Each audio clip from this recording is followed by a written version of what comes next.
सीधा रुख करेंगे भोपाल का, जहां सीएम मोहन यादव की ओर से संबोधित किया जा रहा है।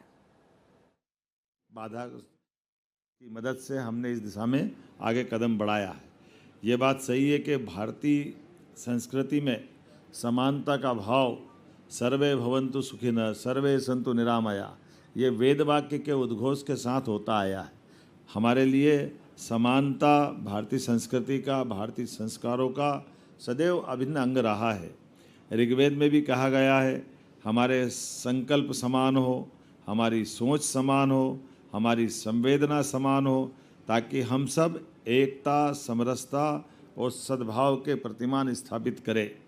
माननीय प्रधानमंत्री जी ने भी 2047 के विकसित भारत के निर्माण के लिए जो उद्घोषित वाक्य है, जन जन की ज़ुबान पे चढ़ा हुआ है, सबका साथ, सबका विकास, सबका विश्वास, सबका प्रयास, ये जो बात है, ये मंत्र है, ये ही इसकी पहली शर्त है कि समाज में बिना किसी भेदभाव के सबको अपना अधिकार मिले और कानून सभी के लिए बराबर रहे।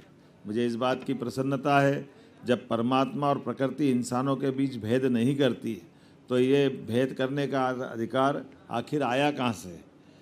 मैं संविधान निर्माता डॉक्टर बाबा साहब भीमराव अंबेडकर के चरणों में भी नमन करता हूँ।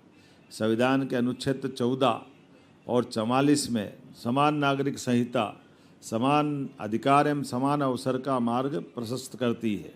माननीय प्रधानमंत्री जी श्रीमान नरेंद्र मोदी जी के नेतृत्व में हमने संकल्प लिया है कि हम ऐसा कानून लाएंगे जिसमें राम, रहीम, रविंदर और राबिन सब एक समान हो। मुझे बेहद प्रसन्नता है, डॉक्टर श्यामा प्रसाद मुखर्जी द्वारा दिया गया ऐतिहासिक नारा, एक प्रधान, एक निशान, एक विधान, मध्य प्रदेश की धरती पर साकार होने जा रहा है। समान नागरिक संहिता की तैयारियों के संबंध में केवल आपको संक्षेप में बताना चाहूँगा। समान नागरिक संहिता वर्ष 1961 में पहली बार गोवा राज्य में लागू हुई थी। उसके बाद 2025 में उत्तराखंड, 2026 में गुजरात और तत्पश्चात असम की विधानसभा में इसको पारित करने की पहल हुई है। दिनांक 27 अप्रैल 2026 को माननीय न्यायमूर्ति रंजना प्रकाश देसाई की अध्यक्षता में 7 समिति सदस्यों का गठन किया गया था, जिस समिति में प्रतिष्ठित शिक्षाविद, कानूनविद, सामाजिक कार्यकर्ता, प्रशासनिक अधिकारी सभी कुछ सम्मिलित हुए थे और प्रचलित कानूनों का अध्ययन किया गया। समान नागरिक संहिता के अन्य राज्यों के मॉडल का भी अध्ययन किया गया। जन परामर्श बैठकों का आयोजित कर सभी हित पक्षों से सुझाव भी लिए गए। जन परामर्श हेतु एक पृथक वेब पोर्टल तैयार करके 22 मई 2026 को इसको पब्लिक में लॉन्च किया गया है। महत्वपूर्ण आंकड़े, जैसे मैंने बताया कि लगभग 3,49,00,000 SMS हमने जनता के बीच दिए हैं। समिति को वेब पोर्टल पे लगभग 10 लाख, एक्चुअल संख्या देखो तो 9,58,675 सुझाव प्राप्त हुए। जन परामर्श के लिए जिला स्तर, राज्य स्तर पर 50 से अधिक बैठकों का आयोजन किया गया। बैठकों में 1,134 से अधिक सुझाव प्राप्त हुए।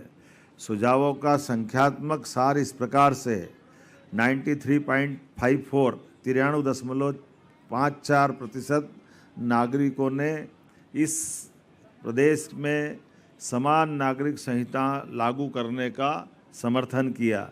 लगभग 94% लोगों ने इसका समर्थन किया, ये उल्लेखनीय है।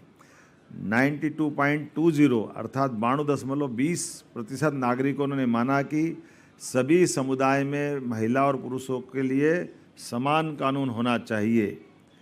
91.32 लोगों ने माना कि समान नागरिक संहिता से भेदभावपूर्ण तलाक कानूनों को समाप्त करना चाहिए, जो कि एक लिंग की दूसरे को अधिक लाभ देने की दिशा में गलत कदम उठाती है।